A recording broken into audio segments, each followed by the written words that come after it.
Hi students, hope you all are doing good. तो आज हम नर्सिंग एड का जो एग्जाम है उसके रिलेटेड जो आपका ज्योग्राफी टॉपिक सिलेबस में मेंशन है उसके एक्सपेक्टेड क्वेश्चंस जो हैं प्रैक्टिस करेंगे, जो कि लेटेस्ट पैटर्न पर रहेंगे, स्टेटमेंट बेस्ड क्वेश्चन और जो आपका like match the following type questions रहते हैं। ठीक है, यहाँ स्क्रीन पर आपको काफी सारे कोर्सेज दिख रहे होंगे। इन कोर्सेज को अगर आप अवेल करना चाहते हैं तो प्ले स्टोर पर जाकर JKCS ऐप को डाउनलोड करो और इन सारे कोर्सेज को आप अवेल कर सकते हैं बहुत ही अफोर्डेबल कॉस्ट पर। स्क्रीन पर आपको व्हाट्सएप नंबर दिख रहा होगा, अगर आपको कोई भी क्वेरी आती है तो आप इस नंबर पर कॉन्टैक्ट कर सकते हैं। सेकेंडली, नर्सिंग एड का जो एग्जाम है जिन भी स्टूडेंट्स का है वो JKCS ऐप पर जाओ, प्ले स्टोर से इस ऐप को डाउनलोड करो। उसके बाद आपको वहां पर full length sectional mock test मिलेंगे, उनको अटेम्प्ट करो, JNK में अपना स्कोर जो है उसे एनालाइज करो ताकि एग्जाम से पहले आप एक एज ले सको, अपनी वीकनेस पर काम कर सको। और जिन्होंने भी इस YouTube चैनल को सब्सक्राइब नहीं किया है वो सब्सक्राइब करें। Don't forget to hit the bell icon ताकि आपको फ्यूचर नोटिफिकेशंस भी जो है मिलती रहे। यहाँ पर फर्स्ट क्वेश्चन है, match list 1 with list 2 and select the correct answer using the code given below. List 1 में आपको दिया है national park wild life sanctuary and list 2 में दिया है कि वो किस लिए फेमस है। तो आप इसका आंसर मुझे कमेंट सेक्शन में बताओ। जो आपका हेमिस नेशनल पार्क है ये कहां पर लोकेटेड है, एक्टिवली पार्टिसिपेट करो। कहां पर इसका लोकेशन है, लद्दाख में। और ये इंडिया का जो है सबसे बड़ा नेशनल पार्क माना जाता है। यहाँ पर क्या मिलता है, किसके लिए फेमस है ये, this is famous for snow leopard, जिसको हम हिम तेंदुआ भी कहते हैं। और इसको हम हेमिस नेशनल पार्क को snow leopard capital of India भी कहते हैं। This is also an important point. ठीक है, तो यहां पर इसका आंसर है हेमिस नेशनल पार्क का स्नो लेपर्ड, यानी ए का है थर्ड। अब ए का थर्ड एक ए में है एक सी में है, यानी 50-50 एलिमिनेशन लग गया, आपका आंसर ए है या सी है। जैसे ही हमें सेकंड का आंसर पता चलेगा हम इस क्वेश्चन को ही स्टॉप करके नेक्स्ट क्वेश्चन पे मूव फॉरवर्ड करेंगे। डचिंगम नेशनल पार्क जो है इसका लोकेशन कहाँ है, this is located at Srinagar. और ये जो है ये किस लिए फेमस है, हंगुल के लिए फेमस है, जिसे हम कश्मीरी स्टैग भी कहते हैं। और जो हंगुल है ये मुझे बताओ क्रिटिकली एंडेंजर्ड है या एंडेंजर्ड स्पीशी में माना जाता है, IUCN रेड लिस्ट में इसे क्या करार किया गया है। ठीक है, और मुझे चीजें बताओ कि लद्दाख का यूटी बर्ड कौन सा है, यूटी एनिमल कौन सा है और यूटी फ्लावर कौन सा है। और JNK का यूटी बर्ड कौन सा है, यूटी एनिमल कौन सा है और यूटी फ्लावर कौन सा है, और उनके साइंटिफिक नेम भी मुझे कमेंट सेक्शन में आप लिख के बताओ क्योंकि ये बहुत ज्यादा इंपॉर्टेंट है। ओके, इसके बाद काजीरंगा जो डचिंगम हो गया आपका सेकंड वाला, बी का है 2। अब देखो बी का 2 है यानी कि A part is the answer here. तो आपने एग्जामिनेशन हॉल में इसके आगे मूव नहीं करना है, आपने सेकंड क्वेश्चन देखना है। ठीक है, इस पे अब आपने काम नहीं करना, बट अभी हम आगे भी देखेंगे। काजीरंगा नेशनल पार्क, इसमें ए आ रहा है ना बहुत बार, काजीरंगा ए आ रहा है यानी ये असम में है। And this is famous for one horned rhinos. ठीक है, यूनेस्को वर्ल्ड हेरिटेज साइट में भी है ये। तो यहां पर आपका आएगा सी का 1। केबुल लामजाओ नेशनल पार्क जो है ये कहां पर इसका लोकेशन है, मणिपुर में। लोकटक लेक भी हम इसे कहते हैं। ये जो है दुनिया का एकमात्र फ्लोटिंग नेशनल पार्क है। आपको ये भी क्वेश्चन आ सकता है, फ्लोटिंग नेशनल पार्क बताओ, तो floating national park is Loktak lake या केबुल लामजाओ नेशनल पार्क। तो ये किस लिए, ये जो है तैरते हुए वनस्पति द्वीपों पर बना है, यानी उन द्वीपों को हम बोलते हैं फुमडेस, इन पर ये बना है। This is important. तो यहाँ पर डी का है फोर्थ पार्ट आंसर। यहाँ पर देखो आपको इस टाइप में भी लिस्ट 1 लिस्ट 2 दी जा सकती है, जिसमें गिर national park, Sundarban national park, Ranthambore and Periyar के बारे में पूछा जाएगा। तो यहाँ पर इसका आंसर मुझे बताओ क्या आएगा, ए का 2। गिर national park is famous for what, Asiatic lion, तो ए का 2।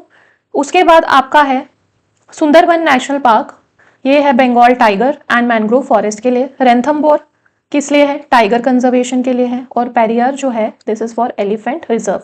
तो इस तरह से इसका आंसर जो है ये आएगा। तो आपको इस तरह के क्वेश्चंस भी और प्रैक्टिस करने हैं। इस क्वेश्चन का आंसर मुझे कमेंट सेक्शन में बताओ, और कमेंट सेक्शन में आप ये भी बताओ कि आपको और किन टॉपिक्स पर वीडियोस चाहिए। ठीक है, मैच लिस्ट 1 यानी रूट या पास को मैच करना है उसकी कनेक्टिंग प्लेस के साथ। तो सबसे पहले जो बनिहाल पास है तो ये किसके साथ, ये कहाँ पर, इसका लोकेशन किधर है, ये तो एक पीर पंजाल में रेंज में है। ये जम्मू को श्रीनगर यानी कश्मीर वैली से जोड़ता है। आज बनिहाल टनल होने के कारण साल भर जो ट्रैवल रहता है वो बहुत इजी रहता है। ठीक है, तो बनिहाल पास का आ जाएगा जम्मू श्रीनगर, ए का थर्ड। तो ए का थर्ड देखो यहाँ पर कहाँ है, ए पार्ट में। उसके बाद सिंथन पास जो है ये किस लिए है, किश्तवाड़ और अनंतनाग जिलों को जोड़ता है। ये ट्रैवल और उसके लिए काफ़ी इम्पॉर्टेंट है और इसकी जो ऊंचाई है वो है 12,500 फीट। तो इसका आएगा फोर्थ। तो ए पार्ट आपका आंसर है यहाँ पर। जोजिला पास के बारे में मुझे कमेंट सेक्शन में बताओ इंपॉर्टेंट चीज़ें। ये इंडिया का सबसे जो इम्पोर्टेंट पास है, ये श्रीनगर को किसके साथ जोड़ता है, लेह लद्दाख के साथ जोड़ता है और बर्फबारी होने के कारण सर्दियों में ये कई बार बंद भी हो जाता है। तो यहाँ पर आएगा जोजिला पास का श्रीनगर लेह। उमासिला पास जो है किश्तवाड़ के पाडर क्षेत्र को किससे जोड़ता है, पाडर को जोड़ता है ये जंस्कार से। ठीक है, तो यहां पर इसका आंसर आएगा डी का 1। तो ए पार्ट यहां पर इसका आंसर है। Consider the following statement regarding rain water harvesting. ये जो टॉपिक है ये सिलेबस में आपके सेपरेटली मेंशन किया गया है, तो ये क्वेश्चन काफी इंपॉर्टेंस रखता है। फर्स्ट स्टेटमेंट में कह रहे हैं कि जब बारिश का जो पानी है जमीन के अंदर जाता है तो क्या होता है, जो ग्राउंड वाटर होता है उसको रिचार्ज करता है। इससे क्या होता है, बोरवेल हैंड पंप में पानी बना रहता है, वाटर टेबल नीचे नहीं गिरती, फ्यूचर के लिए पानी सेव होता है। तो रेन वाटर हार्वेस्टिंग जो है आपने याद रखना है, रेन वाटर हार्वेस्टिंग आपका ग्राउंड वाटर रिचार्ज करता है एंड वाटर टेबल जो है वो इंप्रूव करता है। तो फर्स्ट स्टेटमेंट आपका यहाँ करेक्ट है। सेकंड स्टेटमेंट में कह रहे हैं कि ये सिर्फ क्या मतलब ग्राउंड वाटर रिचार्ज होता है, डोमेस्टिक यूज के लिए नहीं होता, तो ये स्टेटमेंट इनकरेक्ट है। अब देखो मैंने आपको एक ट्रिक बताई थी कि कैसे आपने देखना है। मोस्टली 90% जो आपका स्टेटमेंट बेस्ड क्वेश्चंस आते हैं ना, यहाँ पर तो करेक्ट पूछा है बट इसमें जो इनकरेक्ट स्टेटमेंट रहती है ना, इनकरेक्ट स्टेटमेंट में कुछ ऐसे वर्ड्स यूज किए जाते हैं लाइक ओनली वर्ड होगा, ऑलवेज होगा, नेवर, कैन नॉट, इंडिपेंडेंट। इस तरह के वर्ड्स, मतलब अगर आपको नहीं आता है क्वेश्चन, ठीक है, आपने एक मतलब एजुकेटेड गैस लगाना है, तो आप देख सकते हो कि इनकरेक्ट स्टेटमेंट में इस तरह के वर्ड्स आपको दिखेंगे। मतलब जो जिस स्टेटमेंट में आपको independent word, only word, never, can not, always होगा यूज, तो वो इनकरेक्ट होगी। यहां पर ओनली वर्ड यूज हुआ है तो ये इनकरेक्ट है।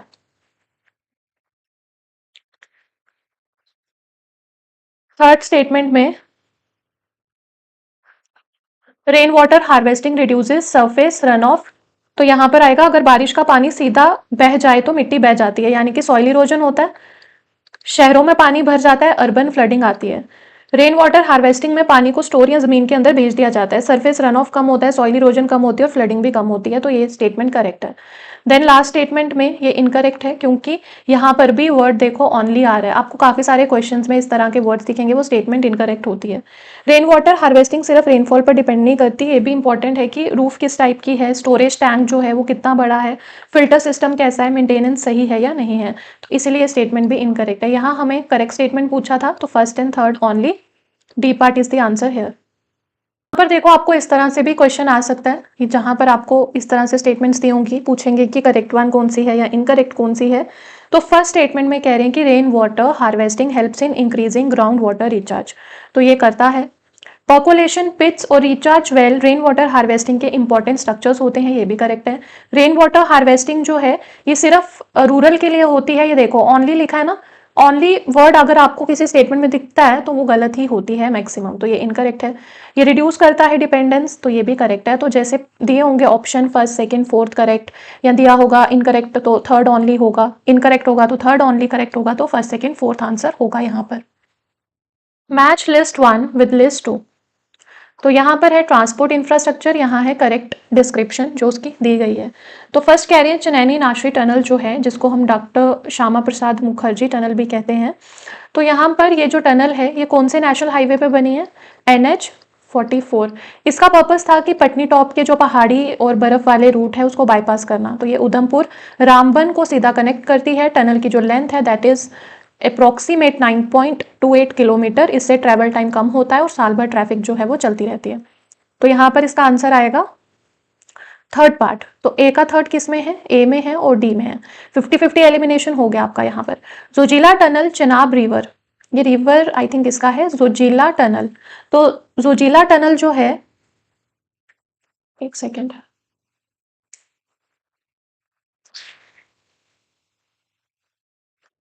ठीक है, जोजिला टनल। तो ये कनेक्ट करता है किसको, कश्मीर वैली को लद्दाख के साथ throughout the year. Zojila tunnel Sonamarg और द्रास के बीच है, ठीक है। इसका मेन पर्पस है कश्मीर वैली को लद्दाख से पूरे साल जोड़े रखने का। तो यहाँ पर इसका आएगा first. Chenab rail bridge Patni top, तो इंडिया का first cable stayed railway bridge over the Chenab river ये है। ये किस प्रोजेक्ट के अंदर है? USBRL, यानी कि उधमपुर श्रीनगर बारामूला रेल लिंक का हिस्सा है। ये दुनिया का सबसे ऊंचा रेलवे ब्रिज है। इस प्रोजेक्ट का एम कश्मीर को रेल नेटवर्क से जोड़ना है। तो यहाँ पर इसका आएगा सेकेंड। एंड USBRL प्रोजेक्ट ये रेलवे प्रोजेक्ट है जो लिंक करता है, ठीक है। इस प्रोजेक्ट का ऑब्जेक्टिव है कश्मीर वैली को इंडिया के बाकी रेलवे नेटवर्क से कनेक्ट करना। इसी प्रोजेक्ट के अंदर आपका चेनाब रेल ब्रिज और अंजी खाद ब्रिज जैसे फेमस स्ट्रक्चर्स जो हैं वो बने हैं। यहाँ पर इसका ए पार्ट आंसर है। इस क्वेश्चन का आंसर मुझे कमेंट सेक्शन में बताओ। और जिन भी स्टूडेंट्स का एग्जाम है नर्सिंग एड का, वो जाकर JKCS ऐप को डाउनलोड करें और इस ऐप पर आपको नर्सिंग एड के फुल लेंथ मॉक टेस्ट मिलेंगे, सेक्शनल मॉक टेस्ट मिलेंगे जो कि लेटेस्ट पैटर्न पर हैं। उनको अटेम्प्ट करें और अपना JNK में जो स्कोर है उसे एनालाइज करें, किस रैंक पर आप आ रहे हैं, और अपना जो है इम्प्रूवमेंट करें। एंड सेकेंडली, जिन्होंने इस चैनल को सब्सक्राइब नहीं किया है, do subscribe this channel and don't forget to hit the bell icon, ताकि आपको फ्यूचर की नोटिफिकेशंस मिलती रहें JK SSB के रिगार्डिंग, PSC के रिगार्डिंग, और भी जो एग्जाम्स हैं JNK में हेल्ड होते हैं उन सब का जो है नोटिफिकेशन आपके पास आ जाए। उसके लिए आपको बेल आइकन को हिट करना पड़ेगा। यहाँ पर देखो फर्स्ट स्टेटमेंट में क्या कह रहे हैं, ट्रॉपिकल थॉर्न फॉरेस्ट कहाँ पर होते हैं? ये ट्रॉपिकल थॉर्न फॉरेस्ट पता है किसी को तो बताओ कमेंट सेक्शन में। ट्रॉपिकल थॉर्न फॉरेस्ट जो होते हैं ये उन जगहों पर पाए जाते हैं जहां पर रेनफॉल कम होता है। अब रेनफॉल कम कहाँ होता है? जैसे आपका कठुआ, जम्मू, सांबा ऐसे हिस्सों में जो जंगल मिलते हैं वो होते हैं आपके ये। और यहाँ पर आपको मिलेगा बबूल, किक्कर जैसे कांटेदार जो पेड़ होते हैं, थॉर्न फॉरेस्ट जो होते हैं वो पाए जाते हैं, ठीक है। तो फर्स्ट स्टेटमेंट आपका क्या है? करेक्ट। सेकंड स्टेटमेंट कह रहे हैं कि जो टेम्परेट कॉर्नी फेरस फॉरेस्ट होते हैं कश्मीर के पहाड़ी इलाकों में पाए जाते हैं। इनमें कॉनिफर, कॉनिफर क्या हुआ? Conifer is needle like leaf, needle leaf is conifer वाले पेड़ होते हैं। जैसे मेन ट्रीज आपके आगे देवदार, आपका आ गया ब्लू पाइन जिसको केल भी कहते हैं, फिर स्प्रूस, ऐसे पेड़ जो हैं ये पाए जाते हैं, ठीक है। तो ये स्टेटमेंट भी करेक्ट है। थर्ड स्टेटमेंट में कह रहे हैं कि जो एल्पाइन पास्चर मार्क्स हैं अगर above the tree line and remain covered with snow, तो एल्पाइन पास्चर्स को कश्मीर में मार्क्स कहते हैं। ये ट्री लाइन के ऊपर होते हैं लेकिन ये पूरे साल स्नो से कवर्ड नहीं रहते। समर सीजन में स्नो पिघल जाती है और यहाँ हरी घास उगती है। तो इसी वजह से गुज्जर और बकरवाल अपने जो मतलब कैटल्स होती है ना, उनको समर ग्रेजिंग के लिए यहाँ पे ले जाते हैं। तो थ्रू आउट द ईयर नहीं है ये, ऐसा नहीं है। तो थर्ड जो है इनकरेक्ट है। Ladakh is predominantly a cold desert area, तो लद्दाख को कोल्ड डेजर्ट कहा जाता है। यहाँ बहुत कम बारिश होती है, इसी वजह से नेचुरल फॉरेस्ट जो है यहाँ पर कम होते हैं। ज्यादातर वेजिटेशन श्रब्स और ग्रासेस की होती है यहाँ पर। तो कौन सी स्टेटमेंट्स हैं जो करेक्ट होंगी बताओ? First, second and fourth, D part is the answer here. यहाँ पर मुझे इस क्वेश्चन का आंसर दो। In the context of JNK the term marg refers to, तो मर्ग क्या है? अ कोल्ड डेजर्ट प्लेट्यू है, एल्पाइन पास्चर है, कॉनिफेरस फॉरेस्ट है या ग्लेशियर लेक है। तो B part is the answer here. ये एक हाई ऑल्टीट्यूड ग्रासलैंड है यहाँ जिसको हम एल्पाइन पास्चर कहते हैं। इस क्वेश्चन का आंसर मुझे कमेंट सेक्शन में बताओ। फर्स्ट स्टेटमेंट में कह रहे हैं, फर्स्टली पेरिनियल क्या होता है बताओ मुझे। पेरिनियल का मतलब होता है जो साल भर पानी देता रहे, ठीक है, पूरे साल। जम्मू कश्मीर और लद्दाख की बहुत सी नदियां हैं जैसे कि ग्रेटर हिमालयाज और काराकोरम के जो ग्लेशियर से निकलती हैं, इसी वजह से इन रिवर्स में साल भर पानी रहता है। लाइक आपका इंडस हो गया रिवर, शौक हो गया, नुब्रा हो गया, झेलम हो गया। तो इनका जो बेसिन, मतलब इस बेसिन की कई रिवर्स जो हैं वो ग्लेशियर से फीड होती हैं। तो फर्स्ट स्टेटमेंट करेक्ट है। सेकंड कह रहे हैं कि झेलम रिवर का सोर्स ओरिजिनेट हो रहा है, ये ऐसा हटा दो, कोकरनाग से अनंतनाग डिस्ट्रिक्ट में। तो ये स्टेटमेंट गलत है। झेलम रिवर का सोर्स वेरीनाग स्प्रिंग है जो कि अनंतनाग डिस्ट्रिक्ट में है। और आपको जो मैं एक चीज कहूं कि जो स्प्रिंग है कोकरनाग, ये किस रिवर को फीड करता है मुझे कमेंट सेक्शन में बताना। तो सेकंड स्टेटमेंट हो गया आपका incorrect. Wular lake natural fresh water lake है, दिस स्टेटमेंट इज करेक्ट। और आजकल जो लेक्स पर क्वेश्चन आ रहे हैं, ठीक है, आपको एक बहुत ही तरीके से पढ़ना पड़ेगा। लाइक जैसे वुलर लेक के इंपॉर्टेंट फैक्ट्स हैं, अभी एक रिसेंट एग्जाम हुआ था, उसमें लेक दी गई थी और लेक में पूछा गया था कि ये कौन सी डायरेक्शन में फॉल करती है, ये साउथ वेस्ट में है, ये साउथ ईस्ट में है, इस तरह से पूछा गया था, या नॉर्थ वेस्ट में। तो आपको JNK का जो मैपिंग है ना लोकेशंस की, कि कौन सी डिस्ट्रिक्ट कहाँ पर लोकेटेड है, अगर आपको पता है इस तरह से मैपिंग हो रही है, नॉर्थ साउथ ईस्ट वेस्ट, तो नॉर्थ वेस्ट मतलब बांदीपुरा आपका यहाँ कहीं पड़ेगा ऊपर की तरफ, तो ही ये नॉर्थ वेस्ट में फॉल करेगी ना आपकी वुलर लेक। तो आपको डिस्ट्रिक्ट्स का पता होना चाहिए, डिस्ट्रिक्ट्स के बारे में आपको नॉलेज होना चाहिए कि कौन सी डिस्ट्रिक्ट कहाँ फॉल करती है JNK के मैप में, तो फिर आप वहां से आपको पता होगा। जैसे फॉर एग्जांपल वुलर लेक का ही ले लो, इन्होंने पूछा है ये कहां पर किस डायरेक्शन में है, तो आपको मैंने ट्रिक बताई थी BMW कार याद रखना, बांदीपुरा में वुलर लेक है, इस तरह से आप याद रखोगे BMW कार, बांदीपुरा में वुलर लेक है, BMW बांदीपुरा वुलर, तो ये आपको कभी नहीं भूलेगा कि वुलर जो है वो बांदीपुरा में है। अब आपको पता है बांदीपुरा की लोकेशन यहीं कहीं पड़ती है, तो जब आपने मैप ड्रॉ किया आपको पता है बांदीपुरा यहाँ है, वुलर लेक बांदीपुरा में है और बांदीपुरा मैप में यहाँ फॉल करता है, तो ये डायरेक्शन तो नॉर्थ वेस्ट में आ रही है, तो यानी नॉर्थ वेस्ट में इसकी लोकेशन है। तो ये चीज करना बहुत ज्यादा इंपॉर्टेंट हो चुका है अब, क्योंकि ऐसे क्वेश्चंस आ रहे हैं अब, लेटेस्ट पैटर्न जो है ना उसमें एग्जाम्स में ऐसे क्वेश्चंस देखे जा रहे हैं। ठीक है, फर्स्टली ये चीज लेक्स को लेकर आप ये फैक्ट्स करोगे, इंपॉर्टेंट है।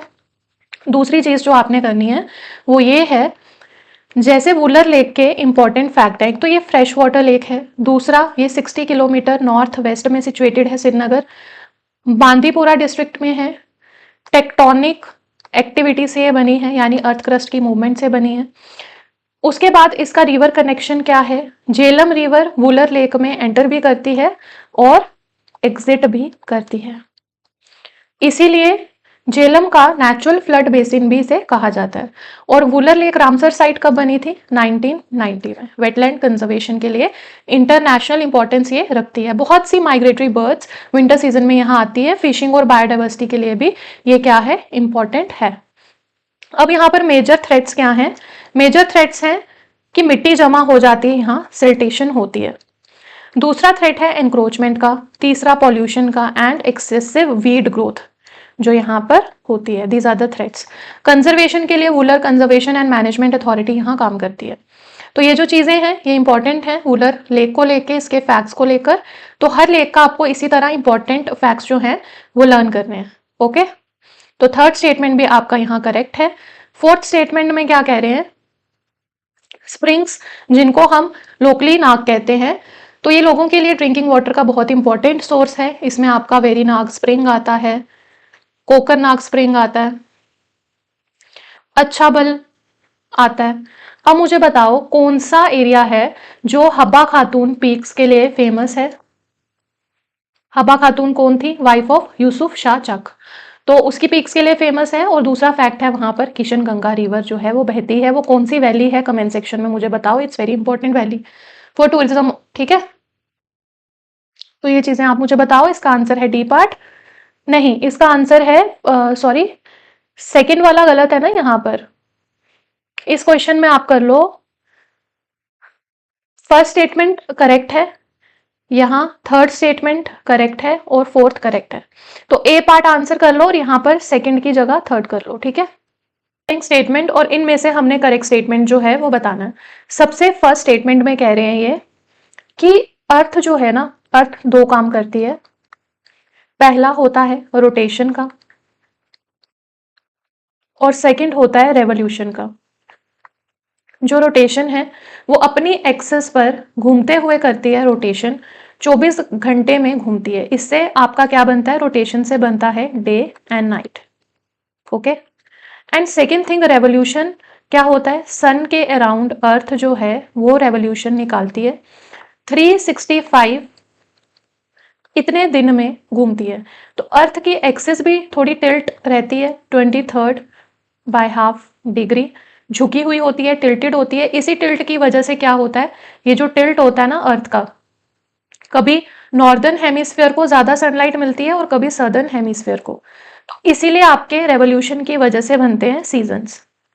ठीक है, समर, विंटर, स्प्रिंग, ऑटम आते हैं। अगर अर्थ टिल्टेड नहीं होती तो सीजन्स लगभग नहीं होते। तो एक इंपॉर्टेंट चीज जो हमने यहाँ पर सीखी कि रोटेशन आपका बनाता है डे एंड नाइट, और रेवोल्यूशन आपका बनाता है, रेवोल्यूशन प्लस 23 डिग्री जो आपका टिल्ट है अर्थ का, वो बनाता है आपका सीजन्स। तो फर्स्ट स्टेटमेंट यहाँ पर करेक्ट है। देन सेकंड स्टेटमेंट में क्या कह रहे हैं, सेकंड स्टेटमेंट में कह रहे हैं कि लॉन्गिट्यूड का रिलेशन किससे होता है, टाइम से होता है, और लैटिट्यूड का रिलेशन किस चीज से होता है, ये बताओ। जितने भी प्लेसेस एक ही लॉन्गिट्यूड पर होते हैं ना, उनके ऊपर सन लगभग एक ही टाइम पर आता है, इसलिए उनका जो लोकल सोलर टाइम है वो सेम रहता है। जैसे दिल्ली और कई दूसरी जगह अगर सेम लॉन्गिट्यूड पर हो तो उनका लोकल सोलर टाइम जो है वो सेम रहेगा। तो longitude is for time and latitude is for climate. तो आपका सेकंड स्टेटमेंट भी करेक्ट है। थर्ड स्टेटमेंट में कह रहे हैं tropic of Cancer passes through the UT of J, तो ये गलत है statement. This statement is incorrect. Why? क्योंकि ट्रॉपिक ऑफ कैंसर जो है वो 8 स्टेट्स से होकर गुजरता है। उन 8 स्टेट्स का नाम मुझे कमेंट सेक्शन में फटाफट लिख कर दो। Gujarat, Rajasthan, Madhya Pradesh, Chhattisgarh, Jharkhand, west Bengal, Tripura and Mizoram. इसीलिए ये स्टेटमेंट आपका हो गया गलत। अगर यहाँ पर होता इनकरेक्ट और थर्ड ओनली दिया होता तो थर्ड ओनली आपका आंसर होता, बट यहाँ इन्होंने करेक्ट पूछा है तो हम करेक्ट के अकॉर्डिंग यहाँ पर आंसर देंगे। फोर्थ स्टेटमेंट है ये जो प्राइम मेरिडियन है जीरो लॉन्गिट्यूड, ये अर्थ को 2 पार्ट्स में डिवाइड करती है, eastern hemisphere and western hemisphere. ये लाइन ग्रीनविच यानी लंदन यूके से गुजरती है। तो prime meridian is 0 degree longitude और इंटरनेशनल डेट लाइन आपका 180 डिग्री लॉन्गिट्यूड रहता है। यहाँ पर ए पार्ट आपका आंसर है, first, second and fourth only. ये क्वेश्चन लेक्स को लेकर बहुत इंपॉर्टेंट है, रिवर और lake and it's correct feature. तो लोकटक लेक, चिलिका, सांभर एंड कोलेरू। तो क्या आएगा इसका आंसर? फर्स्टली जो आपका लोकटक लेक है कहाँ सिचुएटेड है? ये नॉर्थ ईस्ट इंडिया की सबसे बड़ी फ्रेश वाटर यानी मीठे पानी की लेक है। इसके सबके जो एक खास बात है ना इसकी, वो है phumdis. This is very important. पानी पर तैरने वाले ये क्या है? Floating islands. Keibul Lamjao national park भी इसी लेक पर बना है। Keibul Lamjao national park. तो ये इसके इंपॉर्टेंट पॉइंट्स हैं। इसका आंसर है सेकंड, मणिपुर में है ये। देन इसके बाद चिलिका लेक के बारे में आप मुझे बताओ कहाँ पर लोकेटेड है? ये ओडिशा में लोकेटेड है। देन उसके बाद ये इंडिया की सबसे बड़ी क्या है? ब्रैकिश वाटर लेगून है। ब्रैकिश वाटर का मतलब होता है समुद्र के खाने पारे और नदी के मीठे पानी का मिक्सचर। माइग्रेटरी बर्ड्स और क्या देखी जाती है यहाँ पर? इरावदी डॉल्फिन्स के लिए ये फेमस है। ज्योग्राफी में ना आपका जो पार्ट है रिवर, लेक्स का, रामसर साइट्स का, वेटलैंड्स का, देन आपके national park, wild life sanctuaries, ये बहुत इंपॉर्टेंट है, आपने करनी है। आपके पासेस हो गए, माउंटेन रेंजेस हो गई, और स्ट्रैटेजिकली इंपॉर्टेंट कौन से पासेस हैं, रिवर लेक्स में कौन सी डिस्ट्रिक्ट में है, कौन सी इनकी ट्रिब्यूटरीज हैं, लॉन्गेस्ट कौन सी है, शॉर्टेस्ट कौन सी है, कहाँ पर आपके सुंदरबन डेल्टास बनते हैं। ठीक है, ये सारी चीज़ें ज्योग्राफी में बहुत इंपॉर्टेंट हैं जो आपको करनी ही करनी है। एंड जो आपका क्लाइमेट चैप्टर है ये, ठीक है। तो सबसे पहले आप इस पोर्शन को कवर अप करो, देन आप ज्योग्राफी में दूसरी चीज़ों को देखो। तो चिलिका में आ गया first, largest brackish water lagoon in India. Sambhar lake आपका आएगा, ये इंडिया की सबसे बड़ी क्या है? इनलैंड सॉल्ट वाटर लेक है। यहाँ से सॉल्ट का प्रोडक्शन होता है। तो ये कहाँ है लोकेटेड? राजस्थान में। तो ये आपका आ गया थर्ड। कोलेरू लेक जो है ये एक फ्रेश वाटर है, ये कृष्णा और गोदावरी रिवर के डेल्टा के बीच इसकी जो है लोकेटेड है। माइग्रेटरी बर्ड्स के लिए भी ये फेमस है। तो कोलेरू से आप याद रख सकते हैं, के से कोलेरू, के से कृष्णा एंड गोदावरी के ये बीच में है। ओके, ए पार्ट यहाँ पे इसका आंसर है। Consider the following statement regarding the physical geography of India. तो फर्स्ट स्टेटमेंट कह रहे हैं कि ट्रॉपिक ऑफ कैंसर जो है ये पास करता है थ्रू 8 इंडियन स्टेट्स। तो ये स्टेटमेंट करेक्ट है। कौन कौन सी स्टेट्स हैं? Gujarat, Rajasthan, Madhya Pradesh, Chhattisgarh, Jharkhand, west Bengal, Tripura and Mizoram. The western Ghats are higher in elevation. तो ये भी स्टेटमेंट करेक्ट है, ये ईस्टर्न से ज्यादा रहते हैं। जैसे आपने मुंबई पुणे में एक रीजन है महाबलेश्वर, तो वहां पर आप देखना वेस्टर्न घाट्स की हाइट कितनी ज्यादा है। बहुत अच्छा ये एक टूरिज्म का लिए स्पॉट है महाबलेश्वर, बहुत प्यारा है। तो यहाँ भी वेस्टर्न घाट्स की हाइट जो है बहुत हायर है, ठीक है। ईस्टर्न घाट्स की हाइट कम होती है और ये डिसकंटिन्यूअस होते हैं, ठीक है। डेक्कन प्लेट्यू जो है, ये स्टेटमेंट यहाँ पर गलत है। डेक्कन प्लेट्यू के जो, जैसे ये डेक्कन प्लेट्यू है तो इसके नॉर्थ में अरावली नहीं है, सतपुरा रेंज है, और कौन सी रेंज है, विंध्या रेंज है। अरावली रेंज राजस्थान में है और डेक्कन प्लेट्यू की नॉर्दर्न बाउंड्री नहीं बनाती है, इसीलिए थर्ड स्टेटमेंट आपका यहाँ इनकरेक्ट है। नर्मदा रिवर जो है रिफ्ट वैली से होकर बहती है, तो ये स्टेटमेंट करेक्ट है। नर्मदा रिवर रिफ्ट वैली से बनती है और जो विंध्या रेंज है नॉर्थ और जो सतपुरा रेंज है साउथ के बीच फ्लो करती है। भारत की कुछ नदियां हैं जो रिफ्ट वैली से बनती हैं, जिनमें से नर्मदा तापी जो है फेमस है। तो यहाँ पर इसका आंसर है first, second and fourth only. A part is the answer here. Following statement regarding Ramsar site. तो रामसर कन्वेंशन जो है ये अडॉप्ट हुआ 1971 में in the city of Ramsar, Iran. तो ये स्टेटमेंट करेक्ट है। और रामसर कन्वेंशन 2 फरवरी 1971 को रामसर सिटी ईरान में अडॉप्ट की गई थी, इसीलिए इसका नाम रामसर कन्वेंशन पड़ा। तो फर्स्ट स्टेटमेंट यहाँ करेक्ट है। सेकंड स्टेटमेंट में क्या कह रहे हैं, ये क्या है सेकंड स्टेटमेंट में, इस कन्वेंशन का मेन एम है वेटलैंड्स, यानी कि झील, मार्श, मैंग्रोव जैसे एरियाज की प्रोटेक्शन करना, कंजर्वेशन करना। तो उसका बहुत ही एक समझदारी से वाइजली यूज करना, मतलब वेटलैंड्स को खत्म किए बिना उनका सस्टेनेबल यूज करना। तो ये भी करेक्ट है। देन आपका every Ramsar site is automatically declared UNESCO world heritage site, तो ये गलत है। रामसर साइट और यूनेस्को वर्ल्ड हेरिटेज साइट अलग अलग डेजिग्नेशंस है। हर Ramsar site UNESCO world heritage site नहीं होती है, कुछ जगह दोनों हो सकती हैं, लेकिन ऑटोमेटिकली वाला कोई भी इसमें नहीं है रिलेशन, ठीक है। देन आपका लास्ट है India has the largest number of Ramsar sites in south Asia, तो ये करेक्ट है स्टेटमेंट। और अभी मुझे बताओ 100 रामसर साइट कौन सी है और कहाँ पर लोकेटेड है। इंडिया के पास साउथ एशिया में सबसे ज्यादा रामसर साइट्स हैं, ठीक है। तो यहाँ पर इसका आंसर है ए पार्ट। अब मुझे बताओ आप कि आउट ऑफ 10 आपने कितना स्कोर किया और किन टॉपिक्स पर आपको वीडियोस चाहिए। और अगर आपने इस चैनल को सब्सक्राइब नहीं किया है तो सब्सक्राइब करें and don't forget to hit the bell icon.